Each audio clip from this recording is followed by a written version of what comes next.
तो ओके, हम पढ़ रहे थे factors on which rate of chemical reaction depends. 6 factor पढ़ने हैं।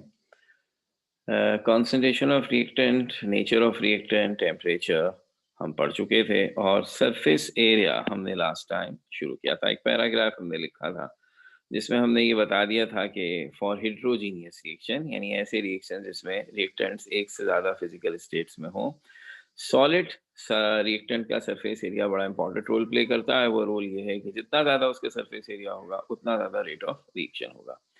ये पैरा हमने लास्ट टाइम लिखा था और इसी के आगे से अब आप कंटिन्यू करेंगे। तो for example,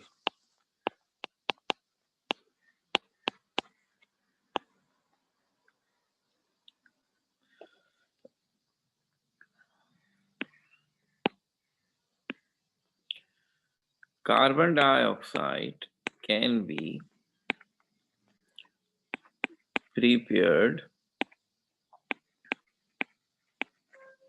by the action of HCl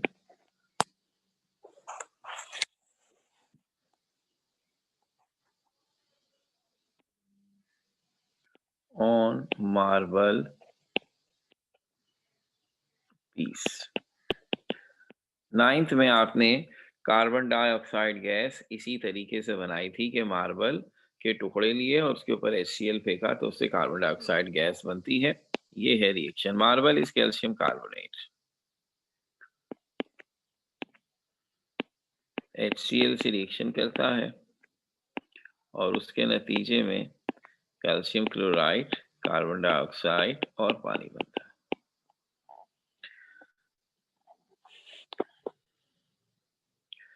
अब इसमें खास बात क्या है? Rate of production of CO2 becomes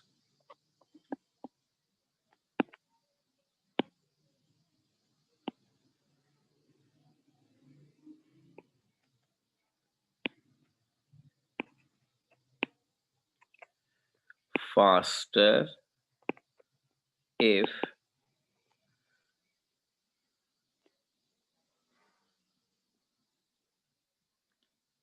marble powder is used instead of marble pieces। हमने कहा अगर आप मार्बल के टुकड़ों की जगह मार्बल को फाइनली डिवाइडेड पाउडर फॉर्म में लेंगे तो उस सूरत में रेट ऑफ रिएक्शन तेज हो जाएगा। वजह उसकी ये है कि अगर आप मार्बल के टुकड़े लेते हैं तो उसका सरफेस एरिया कम होता है, और मार्बल को पाउडर फॉर्म में लेते हैं तो उसका सरफेस एरिया ज़्यादा होता है।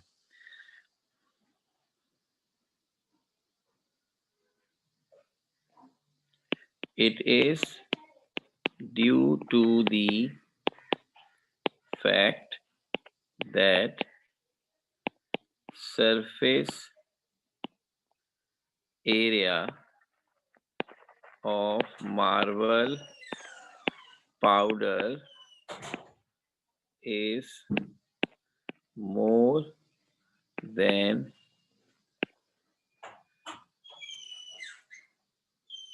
marble pieces, and hence more particles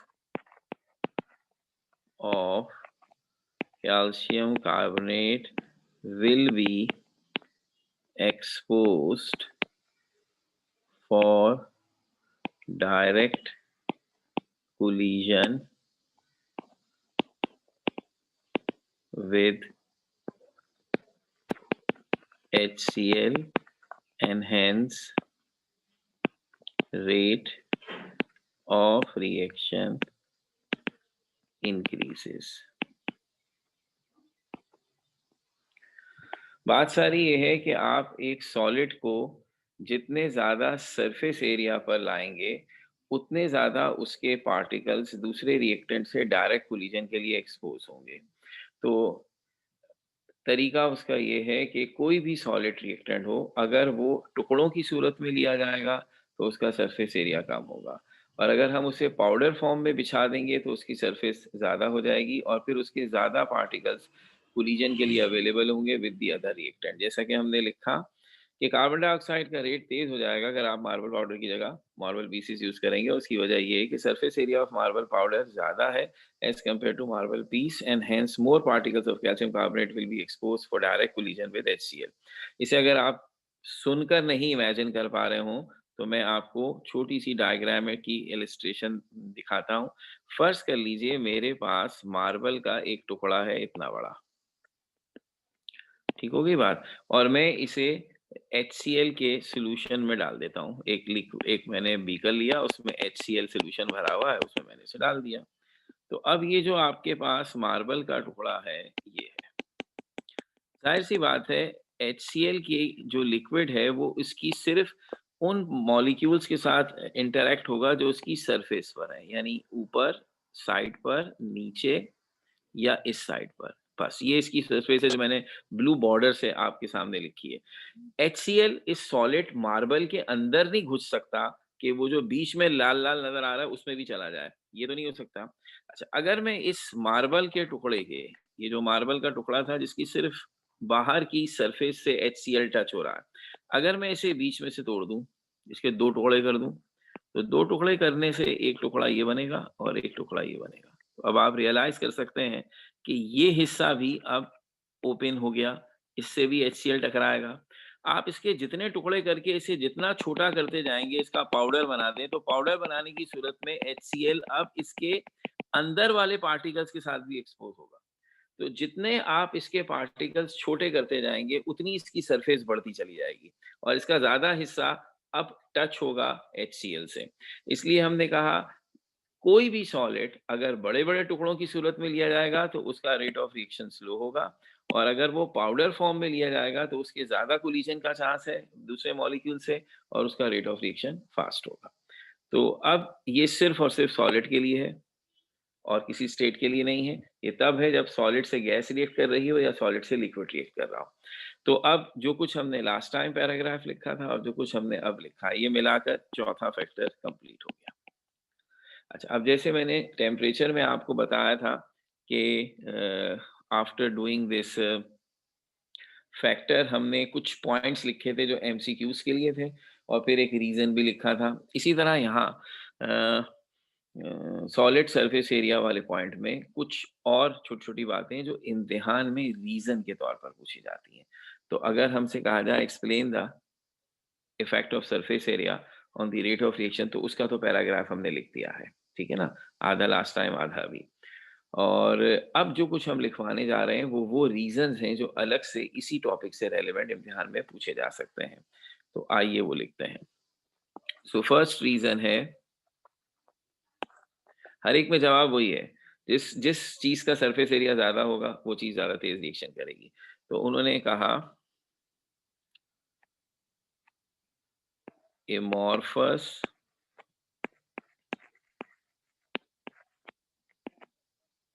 boron is more reactive than crystalline boron।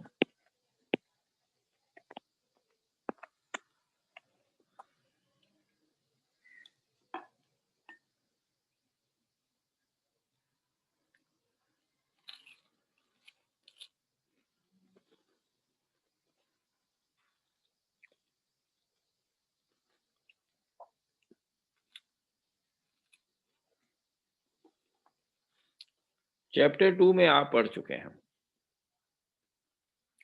Amorphous और crystal. Crystal crystalline solid crystals की सूरत में है जो कि बड़े-बड़े पीसेस होंगे और एमॉर्फस फॉर्म हमने कहा था पाउडर फॉर्म होती है। तो अब आप समझ सकते हैं बोरॉन का अगर क्रिस्टल होगा तो उसका मतलब है मार्बल पीस की तरह वो छोटे-बड़े टुकड़े होंगे। लेकिन एमॉर्फस बोरॉन का मतलब होगा पाउडर फॉर्म और पाउडर फॉर्म में चूंकि बोरॉन का सरफेस एरिया ज़्यादा है, उसके ज़्यादा एटम एक्सपोज होते हैं फॉर रिएक्शन, तो वो तेज रिएक्ट करेगा as compared to boron in the form of crystal. Reason वही है, नाम चेंज कर दिए। वहां पीस और पाउडर लिखा हुआ था, यहाँ क्रिस्टल एमॉर्फस। तो आपको ये पता हो कि क्रिस्टल पीसेस की सूरत में होता है, एमॉर्फस पाउडर की सूरत में होता है।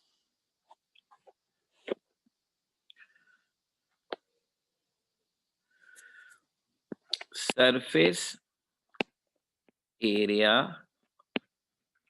Of amorphous boron is greater than crystalline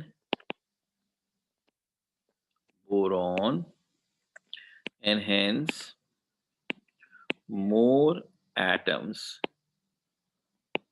of boron in amorphous form will be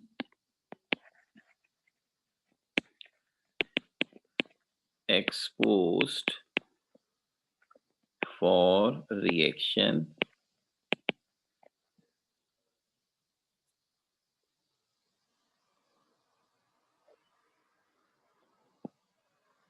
So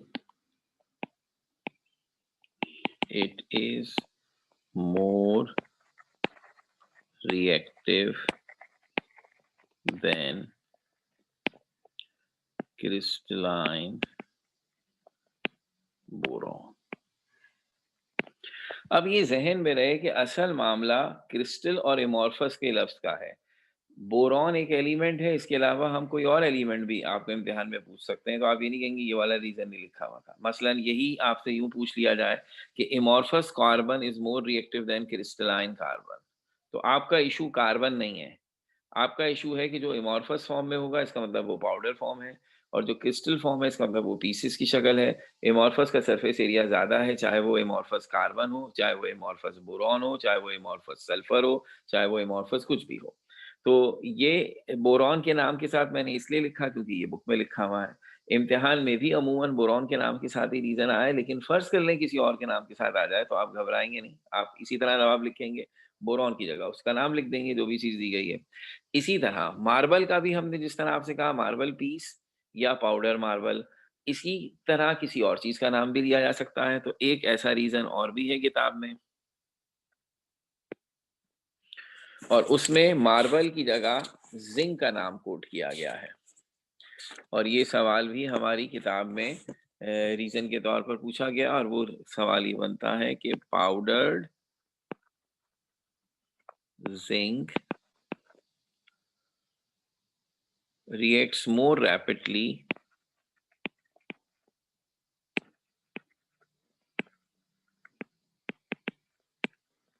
with water than the chunks of metallic zinc। अब सिर्फ नाम बदल दिया है हमने, मार्बल की जगह जिंक आ गया। तो पाउडर मार्बल जिस तरह ज्यादा रिएक्शन करता है, इसी तरह पाउडर जिंक भी करता है। वो पानी से करे, HCl से करे, किसी भी चीज से करे, दैट डजंट आल्सो मैटर। तो अब आप इस सवाल को पढ़कर ट्राई कीजिए कि उन योर ओन वर्ड्स वही जवाब लिख पाए जो मार्बल चिप्स में लिखा हुआ है। फिर मैं लिखूंगा, अंदाजा हो जाएगा आपको।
ओके, आपका जवाब होना चाहिए surface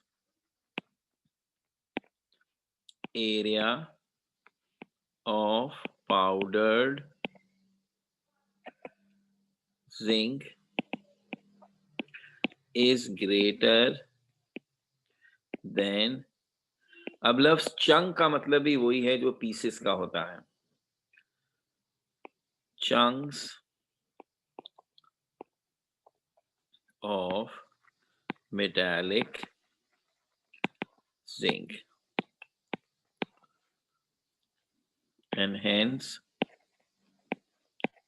more atoms of zinc in powdered form will be exposed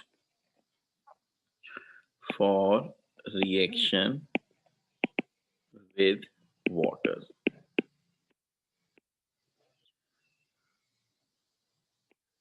So it reacts rapidly than chunks of metallic zinc. Almost मैंने वही अल्फाज कॉपी करने की कोशिश की जो ऊपर लिखे, लेकिन ये तय है कि आप इसे अपने वर्ड्स में लिख सकते हैं। बस ये पॉइंट क्लियर होना चाहिए कि पाउडर फॉर्म में, एमॉर्फस फॉर्म में किसी सॉलिड का सरफेस एरिया ज़्यादा होता है, उसके ज़्यादा एटम्स जो हैं दूसरे रिएक्टेंट से इंटरैक्ट हो सकते हैं डायरेक्टली, और क्रिस्टलाइन फॉर्म में चंक्स या पीसेस की सूरत में सिर्फ उसकी सरफेस एरिया उसका कम होता है और उसके निस्बतन कम एटम्स दूसरे रिएक्टेंट से डायरेक्ट इंटरैक्ट हो सकते हैं, इसलिए वो रिएक्शन स्लो करेगा। अच्छा, अब ये दो रीजन तो डायरेक्टली हमारे इस बात से रेलिवेंट है, और एक छोटा सा इररेलेवेंट इस सेंस में कहूंगा कि this is for rate of chemical reaction. अब जिसका हम तस्करा कर रहे हैं उसमें सरफेस एरिया ही का रोल है, लेकिन वो एक फिजिकल प्रोसेस में है, और वो है उस सूरत में कि if I talk about the process of evaporation, वो रिएक्शन नहीं है, वो फिजिकल फिनोमेना है, और वो भी सरफेस एरिया पे डिपेंड करता है। ये बात हमने जब इवेपोरेशन पढ़ा रहे थे लिक्विड के सेक्शन में तो भी कही थी कि अगर आप लिक्विड, एक ही लिक्विड लें, पानी, और उसकी एक ही क्वांटिटी लें, एक को गिलास में ले लें और दूसरे को फर्ज कीजिए फर्श पर फेंक दें, तो जो फर्श पर आप फेंकेंगे वो फौरन इवेपोरेट हो जाएगा और गिलास वाला बहुत टाइम लेगा। हालांकि दोनों पानी थे, दोनों की क्वांटिटी बराबर थी, दोनों को एक ही टेम्परेचर पे रखा गया था। वजह ये बनी कि इवेपोरेशन में वो मॉलिक्यूल एस्केप होते हैं जो सरफेस पर हो। तो जहाँ सरफेस ज़्यादा होगी, जहाँ लिक्विड बड़े एरिया पर स्प्रेड हो जाएगा, वो जल्दी इवेपोरेट होगा, और जो कम एरिया पे होगा वो कम स्प्रेड होगा। अब तो गिलास में तो बहुत ही मामूली सा लिक्विड सरफेस पर है, तो उसके इवेपोरेट होने के चांसेस कम है।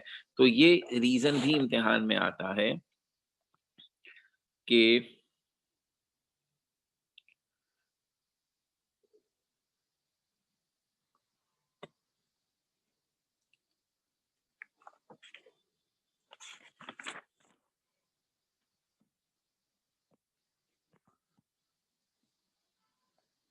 spilled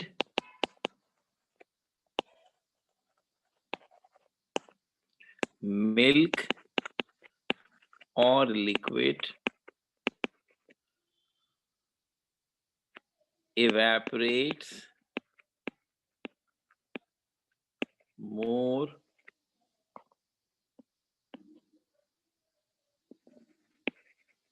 quickly than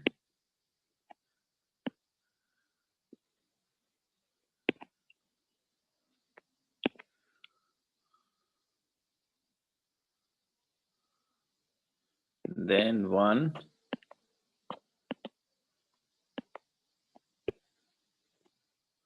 present in cup और गिलास। तो कोई भी लिक्विड हो, हमने एग्जाम्पल के तौर पर दूध कह दिया कि स्पिल्ड मिल्क, फर्श पर गिरा हुआ दूध या कोई और लिक्विड जल्दी इवेपोरेट होगा एज कंपेयर टू उस दूध के या लिक्विड के जो किसी कप में या गिलास में रखा हुआ हो।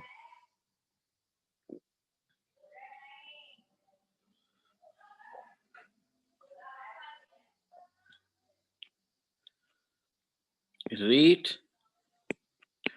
of evaporation increases with increase in surface area. As surface area of spilled milk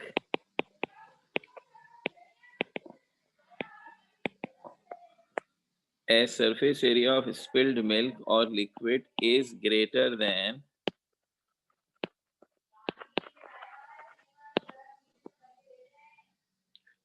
as surface area of spilled milk or liquid is greater than 1 in cup or glass, it evaporates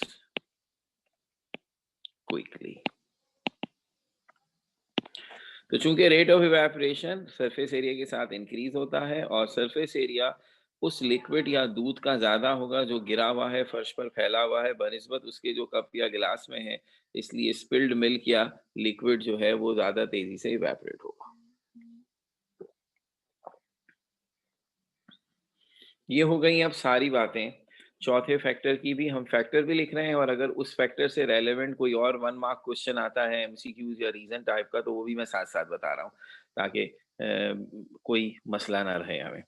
अब पांचवा factor है, ये उनमें से एक है जिसके बारे में हम इनडायरेक्टली पहले से पढ़ चुके हैं। This is about radiations.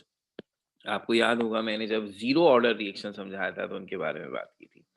बात ये है कि रिएक्शन जो है एक्सो होते हैं या एंडो होते हैं, ये बात तो तय थी, हम चैप्टर 5 में पढ़ के आए हैं। अलबत्ता उस चैप्टर में ज्यादा हमने फोकस इस बात को बताने में किया कि जो एनर्जी रिएक्शन के अंदर इन्वॉल्व होती है एक्सो एंडो की सूरत में, वो हीट एनर्जी होती है। तो हीट वो एनर्जी की फॉर्म है जो हर रिएक्शन के अंदर इन्वॉल्व हो सकती है, लेकिन एनर्जी की और भी तो फॉर्म्स हैं, बिजली, इलेक्ट्रिसिटी, लाइट। तो क्या ये भी रिएक्शन पर अपना असर रखती हैं? हमने कहा बिल्कुल रखती हैं, बस उनका दायराकार थोड़ा लिमिटेड है।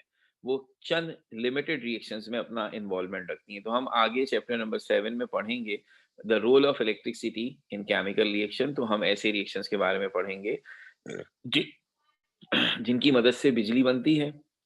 बिल्कुल उसी तरह जैसे एक्सोथर्मिक रिएक्शन से हीट निकलती है, इसी तरह उन रिएक्शन से बिजली बनती है। और ऐसा भी है कि कुछ रिएक्शन ऐसे हैं जिनको बिजली चाहिए, यानी वहां भी एक्सो इलेक्ट्रिक और एंडो इलेक्ट्रिक टाइप की रिएक्शंस होंगे।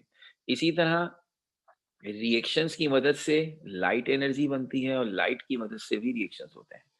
तो ये हिस्सा केमिस्ट्री का कहलाता है photochemistry. Photo means light.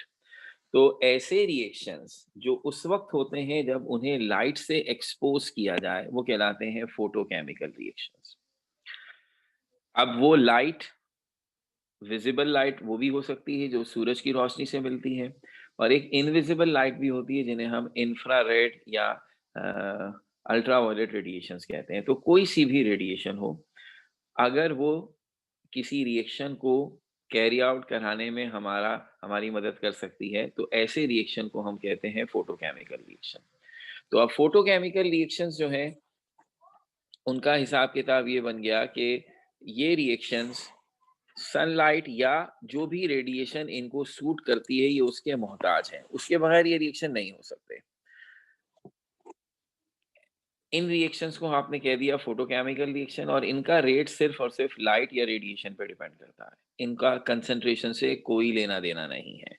That is why हमने इनका तस्करा ऑर्डर ऑफ रिएक्शन में किया था कि अगर कोई रिएक्शन फोटोकेमिकल रिएक्शन है और सनलाइट की मौजूदगी में होता है, तो इसका मतलब ये है कि उसका रेट इंक्रीज या डिक्रीज होगा because of this presence and absence of sunlight. अगर हम रिएक्टेंट की कंसंट्रेशन ज्यादा कर दें, कम कर दें, तो उससे रेट ऑफ रिएक्शन पर कोई फर्क नहीं पड़ेगा। रेट ऑफ रिएक्शन सिर्फ और सिर्फ चूंकि सनलाइट या रेडिएशन पे डिपेंड करेगा और कॉन्सेंट्रेशन पे डिपेंड नहीं करेगा, इसलिए ऐसे रिएक्शंस को जीरो ऑर्डर रिएक्शन कहा जाता है। तो अब यही पूरी बात उस वक्त हमने सिर्फ इसी तरह बताई थी, अब प्रॉपर तरीके से लिखते हैं। सम chemical reactions proceeds only under the influence of light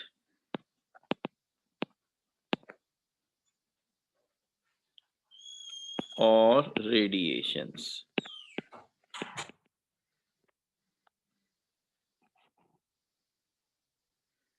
These are called photochemical reactions.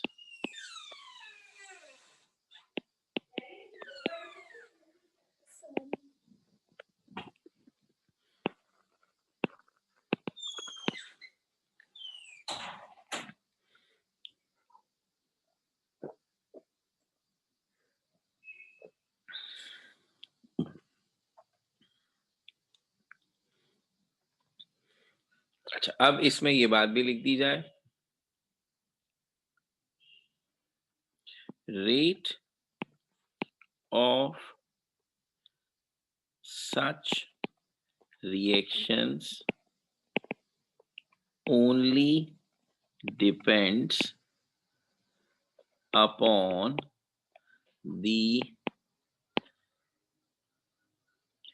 light or radiations and is independent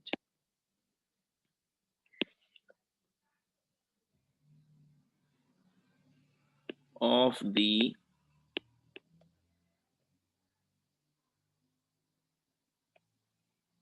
concentration of any reactant. Therefore, they are called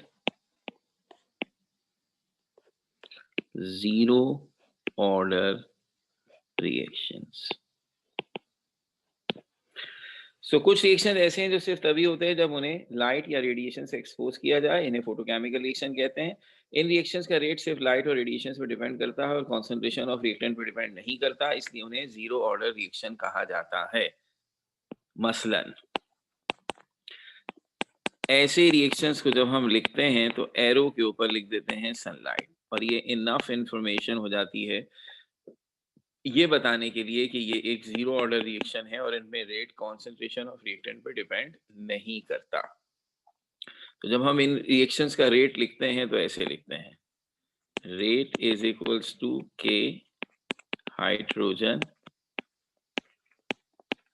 यानी जो रिएक्टेंट होंगे उनकी पावर 0 लगा दी जाएगी, और आपको पता है पावर 0 का मतलब है 1, जिसका सिंपल मतलब है कि रेट इनकी कॉन्सेंट्रेशन से डिपेंड नहीं करता।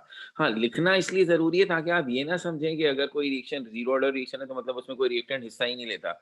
रिएक्टेंट मौजूद है मगर उनकी कंसेंट्रेशन का रेट से कोई ताल्लुक नहीं है। तो जब हम दोनों कॉन्सेंट्रेशन टर्म्स के ऊपर 0 पावर लगा देंगे तो खुद ब खुद ऑर्डर जो है वो 0 हो जाएगा।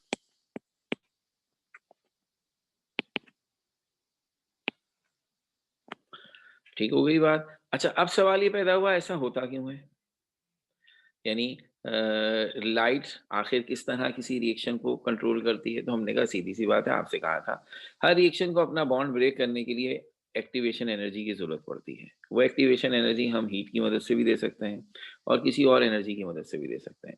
तो अगर वो एनर्जी लाइट की मदद से मिल जाए तो वो फोटोकेमिकल रिएक्शन है। लाइट का प्रॉब्लम सिर्फ इतना है कि लाइट में जो एनर्जी होती है, हमने पढ़ रखा है मैट्रिक में भी और इस साल भी हम चैप्टर 3 में दोबारा पढ़ेंगे कि लाइट में एनर्जी फोटॉन्स पैकेट्स की सूरत में होती है, उसमें एक पर्टिकुलर अमाउंट की एनर्जी होती है। लाइट हमेशा किसी भी चीज से टकराती है तो वो एनर्जी उसे प्रोवाइड करती है। अब जो रिएक्शन फोटोकेमिकल रिएक्शन है वो रिएक्शन है जिनकी एक्टिवेशन एनर्जी लाइट के फोटोन की एनर्जी से मैच कर जाती है, यानी जितनी एक्टिवेशन एनर्जी उन्हें चाहिए वो एग्जैक्टली उस एनर्जी के बराबर है जो सूरज की रोशनी के फोटोन में है। इसलिए जैसे ही सूरज की रोशनी का फोटोन उनसे टकराता है उन्हें वो एनर्जी देता है, वो एनर्जी उनकी एक्टिवेशन एनर्जी होती है, वो धड़ल्ले से रिएक्शन कर लेते हैं। तो हम एक छोटी सी एक्सप्लेनेशन यहाँ लिखते हैं कि radiations or light consist of packets of energy called photons.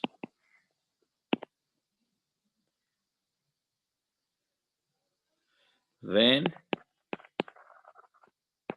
photon strikes the reactant molecules,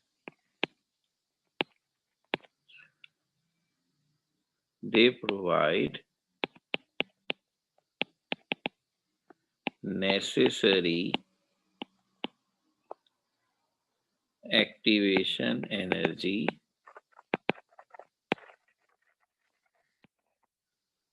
to the reactant molecules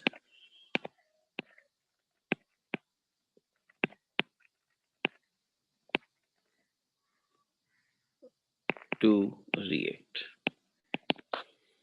तो ये हो गया हिसाब किताब रेडिएशन का भी। इससे एक छोटा सा रीजन आता है, photochemical reactions are zero order reaction. तो अगर ये रीजन आता है photochemical reaction are zero order reaction, तो आपको ये जो अभी हमने लिखा है यहां से ये पूरी लाइन इस बात का जवाब हो जाएगी, तो अलग से लिखने की भी जरूरत नहीं है। अगर आपसे कहा जाए photochemical chemical reactions are zero order reaction, तो ये जवाब है कि rate of such reactions only depend upon the light और radiation and is independent of the concentration of any reactant, therefore they are called zero order reaction. तो अब आखिरी reason रह गया, आखिरी फैक्टर रह गया, और वो आखिरी फैक्टर है नंबर 6, और वो है कैटलिस्ट। वैसे तो हर फैक्टर की अपनी जगह अहमियत है, लेकिन जैसा कि आपको अंदाजा हुआ आखिरी दोनों फैक्टर्स पर जो हमने आज पढ़े, बेसिकली सरफेस एरिया बहुत लिमिटेड उसका रोल है, सिवाय उन रिएक्शंस के जिसमें एक सॉलिड, एक गैस, और एक सॉलिड और एक लिक्विड हो, और कहीं उसका कोई काम नहीं है। इसी तरह फोटोकेमिकल रिएक्शन बहुत लिमिटेड नंबर के हैं, सिर्फ वहीं पे लाइट अपना रोल प्ले करती है, सब रिएक्शंस में नहीं कर सकती। टेम्परेचर एक हमने पढ़ा था, जिसके लिए मैंने आपसे कहा था कि हर रिएक्शन में उसका किरदार है और बड़ा आसान है, यानी हम अमूमन रिएक्शन की स्पीड को कम ज़्यादा करने के लिए जो चीज़ इस्तेमाल करते हैं वो टेम्परेचर ही है। कॉन्सेंट्रेशन का किरदार फोटोकेमिकल रिएक्शंस में नहीं है, बाकी सब में है। और नेचर ऑफ रिएक्टेंट का मामला तो खैर है ही है, वो तो एक्टिवेशन एनर्जी थी। अब जो छठा और आखिरी फैक्टर कैटलिस्ट है, ये भी टेम्परेचर की तरह वो कॉमन तरीन फैक्टर है रेट ऑफ रिएक्शन का, जिसे हम बहुत फ्रीक्वेंटली यूज करते हैं। यानी प्रैक्टिकली अब इस चैप्टर को पढ़ने के बाद जब हम रिएक्शंस वगैरह पढ़ेंगे, तो हम नोटिस करेंगे कि किसी भी रिएक्शन की स्पीड को कम या ज़्यादा करने में जो सबसे पॉपुलर किस्म के फैक्टर्स हम अप्लाई करते हैं, वो या तो टेम्परेचर है या फिर कैटलिस्ट है। तो अब कैटलिस्ट किसे कहा जाता है? कैटलिस्ट ऐसा सब्सटेंस है जो रेट ऑफ रिएक्शन को तेज या स्लो कर देता है, मगर खुद रिएक्शन में खर्च नहीं होता। रिएक्शन में हिस्सा लेता है, लेकिन इसका मास रिएक्शन के एंड में उतने का उतना ही रहता है जितना शुरू में था। यानी रिएक्शन शुरू करते वक्त आप जितना कैटलिस्ट ऐड करते हैं, रिएक्शन एंड होने पर भी कैटलिस्ट का अमाउंट एज इट इज पड़ा रहता है, वो रिएक्शन के दौरान कम या ज़्यादा नहीं होता। अलबत्ता वो अपनी मौजूदगी से रिएक्शन पर ऐसा इन्फ्लुएंस रखता है कि उसकी स्पीड को तेज या स्लो कर सकता है। तो इस तरह इसकी डेफिनेशन बनती है